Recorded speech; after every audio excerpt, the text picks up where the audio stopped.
मैं डॉक्टर सूर्यप्रकाश नाइक, निरामय ultimate care में आपको स्वागत करता हूँ। हमारा एक सब्सक्राइबर ने क्वेश्चन पूछे हैं कि स्ट्रोक पेशेंट में कितना एक्सरसाइज करना है, क्योंकि वो जो एक्सरसाइज कर रहे हैं उनका जो है नी बहुत पेन कर रहा है, पैर उठा नहीं पा रहे हैं और हाथ में भी पेन हो रहा है।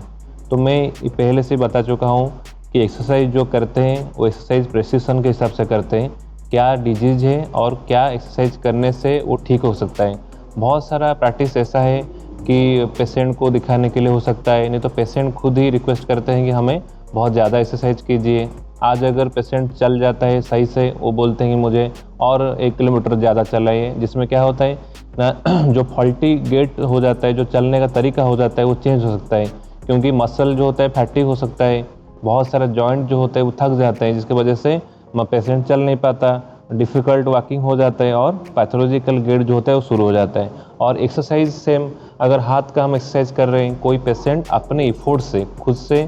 एक्सरसाइज कर पाते हैं 10 to 12 टाइम्स अगर कर रहे हैं तो वो एक्सरसाइज करना है। और उसको ज़्यादा बढ़ावा दे के 30-40 बार करने से क्या होता है ना, पेशेंट का एक्चुअल जो मसल काम करता है वो काम नहीं करके दूसरा मसल एक्टिव हो जाता है, जैसे कि पेशेंट ट्रॉन्ग से मूवमेंट करना और ट्रिक मूवमेंट शुरू हो जाता है। जैसे कि अगर हम चाहते हैं पेशेंट को कि पेशेंट ये एल्बो ऐसे करके फ्लेक्स करे, जो अपने हिसाब से एक्टिवली पेशेंट करता है, लेकिन अगर उसको जोर ज़बरदस्ती ज़्यादा करना चाहते हैं तो पेशेंट क्या करता है, ट्रॉन्ग से मूवमेंट करके ऐसे खींच के एक्सरसाइज करता है, जो कि दिखता है कि हाँ हाथ में कोई मूवमेंट हो रहा है, लेकिन एक्चुअली वो एक ट्रिक मूवमेंट होता है जो कि सेकेंडरी फोर्स की वजह से होता है। तो ये सब ज़्यादा एक्सरसाइज नहीं करना है, दिन में 2 बार एक्सरसाइज कर सकते हैं, बीच में आपको रेस्ट लेना है 2-3 घंटा। और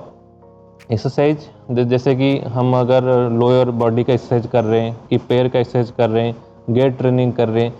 इसमें वीक में 4 to 5 टाइम्स करना है, ज़्यादा नहीं करना है। और हाथ का जो एक्सरसाइज करना है कि फेशियल कोई एक्सरसाइज करते हैं तो दिन में 1 बार कर सकते हैं वो। और जो प्रॉब्लम है उसके हिसाब से, ऐसे नहीं कि आप कोई आपको पता नहीं क्या करना है कौन से डिजीज़ के लिए, आप कहीं से देख लिए, कहीं से सीख लिए और आप क्या कर रहे हैं, जो भी प्रॉब्लम है उसके सारा एक्सरसाइज कर रहे हैं। एक्चुअली जो ट्रीटमेंट होता है प्रॉब्लम के हिसाब से स्टेप वाइज ट्रीटमेंट करते हैं। अगर शुरू से अगर पेशेंट का हाथ का कोई प्रॉब्लम हुआ, उसमें शुरू से क्या करने से उसका सेकेंडरी कॉम्प्लिकेशंस जो है वो नहीं आता है और पेशेंट जल्दी ठीक होता है। क्योंकि स्ट्रोक और स्पाइनल कॉर्ड इंजरी, जो कि ब्रेन का हो कि स्पाइनल कॉर्ड का हो, ये नॉर्मल इंजरी नहीं होता है। जैसे कि नॉर्मल इंजरी में हम लोग क्या करते हैं ना, मसल पावर बढ़ाने से, बहुत सारा एक्सरसाइज इसमें करने से ठीक हो जाते हैं, लेकिन स्पाइनल कॉर्ड इंजरी ब्रेन में